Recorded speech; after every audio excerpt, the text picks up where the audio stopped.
MemeFi এর আজকের secret কম্বোটা কিভাবে নেবেন দেখেন। প্রথমে আপনাদের বলি, আপনি যেই লেভেলেই থাকেন না কেন সেই লেভেলটাকে আপনি 4 ভাগে এখানে ভাগ করে নেবেন। সেটা কিভাবে আমি আপনাদের একটু দেখাই। দেখেন আমাদের গ্রুপে আমি দিয়ে দিছি। তো আপনি এই যে এইভাবে এটা ভাগ করে নেবেন। আপনি যে লেভেলে থাকবেন না কেন, এই যে 1 2 3 4 এভাবে 4টা লেভেলে আপনার যেই লেভেল থাকবে সেই লেভেল অনুযায়ী আপনি এটাকে ভাগ করে নেবেন।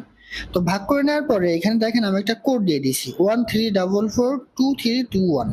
তো এইটা আপনাকে এখানে কি করতে হবে দেখেন 13442321 ওইভাবে, মানে 1 বলতে আপনি প্রথম যেটা করবেন সেটা একটু দেখেন, এই যে 13442321 ক্লিক করে 5 সেকেন্ডের মতো আপনি একটু ওয়েট করবেন। তো এই যে দেখেন এটা ট্যাপ করার সাথে সাথে আমার কিন্তু এখানে চলে আসছে। মানে মনে রাখতে হবে যে আপনি যে লেভেলে থাকবেন না কেন সেটাকে 4 ভাগে আপনি ভাগ করে নেবেন।